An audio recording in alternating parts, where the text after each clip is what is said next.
Montgomery. He's a senior fellow with People for the American Way, which, by the way, was started by my old friend Norman Lear, who passed away this week. God rest him. And he's also, Peter is also the managing director of Right Wing Watch, rightwingwatch.org. Over on Twitter, at Right Wing Watch, or at Pete Mont, P-E-T-E-M-O-N-T. Peter, welcome back to the program. You're writing about Moses Mike Johnson. Tell us about this. Yeah, that Moses moment came in a speech that Mike Johnson made to the National Association of Christian Lawmakers.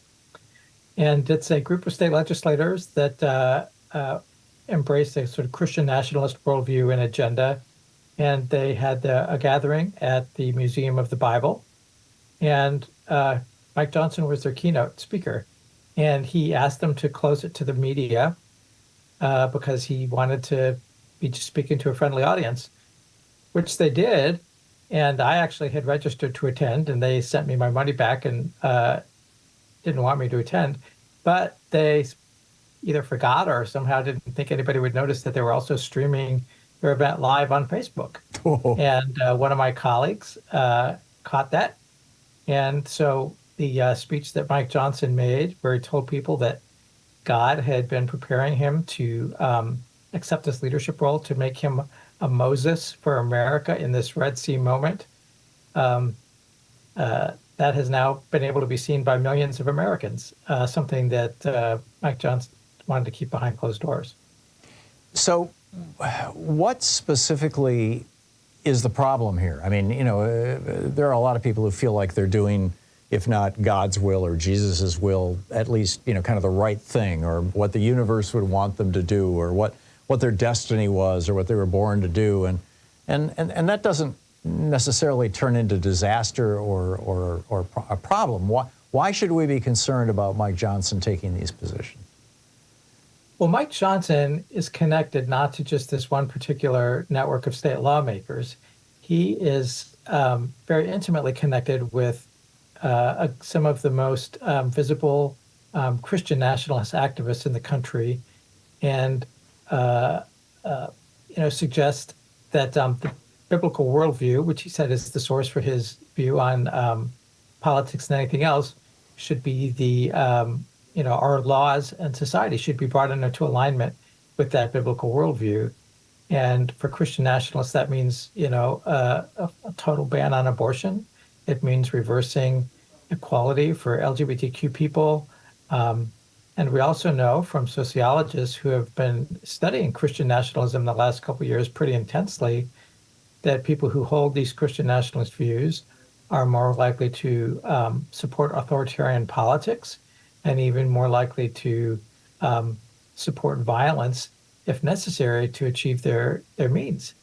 And Mike Johnson has called David Barton, who is one of the prominent pseudo historians who promotes religious right, Christian nationalist history of the United States, saying that he's had a huge influence on him.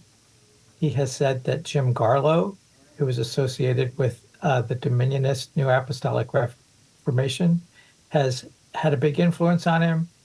He has called Tony Perkins of the Family Research Council his mentor.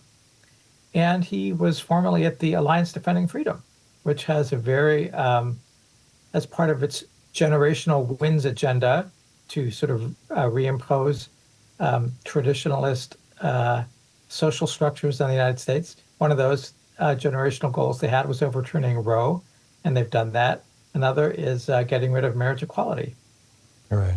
So what is the state of the Christian nationalist movement today? How many groups are there? How fractured are there? Is there a through line? Do they have some major billionaires funding them? Are they on a roll, essentially? I'm guessing Leonard Leo plays largely into this. What should we be watching? What should we be concerned about? And are there any ways for us to successfully push back against any of this?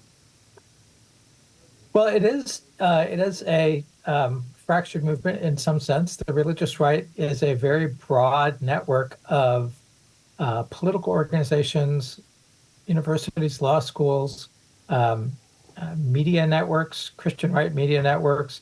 So there's a lot going on, and they're not all on the same page about theology. They're not always all on the same page on politics, but a lot of them have adopted this Seven Mountains dominionism as kind of a game plan or an operating manual, that there are seven spheres of influence or mountains of influence in society, things like business, family, education, arts and entertainment, government, and that their goal is to see the right kind of Christians in control of all those mountains. Now, some of them actually believe that doing that is necessary to speed the return of Christ, because they think he will come for a victorious church, not a defeated one. But not everybody who uses the language of Seven Mountains dominionism buys that end times theology. But it's a handy way to motivate conservative Christians to be more active politically, and so there are some strains within the movement, but they were very much aligned behind Donald Trump, as Mike Johnson is, and certainly having the Speaker of their House be elected, one of their own, as they call it, one of our guys. They're thrilled beyond belief that Mike Johnson is now second in line from the presidency after the vice president. Yeah. And I think that's something Americans should really pay attention to. Mike Johnson's history, the organizations he's worked for, his history of promoting Christian nationalist rhetoric, and the people that he calls his influences and mentors, certainly something that Americans should keep an eye on. To what extent is the Venn diagram of white supremacy and Christian nationalism, how much of an intersection is there? It's hard to say exactly how much. There's certainly, I think, a significant one. You know, some of the scholars who talk about Christian nationalism talk about white Christian nationalism because there's a sort of specific aspect of from the conservative white evangelical culture, and this idea, as one of the scholars describes Christian nationalism as the belief that America was meant to be a new promised land for European Christians. You know, that's who they see as the folks who started the country, who they believe and teach started this as a Christian country. And so that's who the real Americans are. And so I think part of what the religious right does in promoting all this grievance about, people, this used to be a Christian country, but other people have taken it away. It really overlaps a lot with anti-immigrant sentiment and the idea that real Americans are white Americans, and these black and brown people have taken it away from us. You know, there's a lot of overlap with that and the MAGA rhetoric about make America great again, and having this backward-looking idea that somehow America has been taken away from its rightful owners. So there's a lot of intersections. You know, Mike Johnson was also one of the leaders in Congress of Trump's efforts to prevent the peaceful transfer of power after losing the election. One of his religious right mentors that he talks about, Jim Garlow, was also at the lead of the religious right efforts to keep Trump in power after he lost the election. So there's a lot of overlap between MAGA and the Christian nationalist right. I grew up. And you see Trump using that rhetoric. You see people like Steve Bannon using that rhetoric.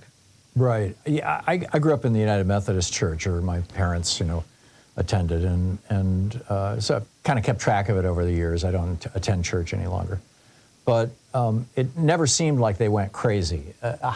And yet, but we're also seeing, for example, within the Catholic Church, some of these really heavy, hardcore right-wing factions, going off, and in other denominations. How widespread is this? How many people in America go to church, Christians, and of that number, what percentage of them are either openly embracing or dancing with these ideas of Christian nationalism, or even more toxically, the white Christian nationalism?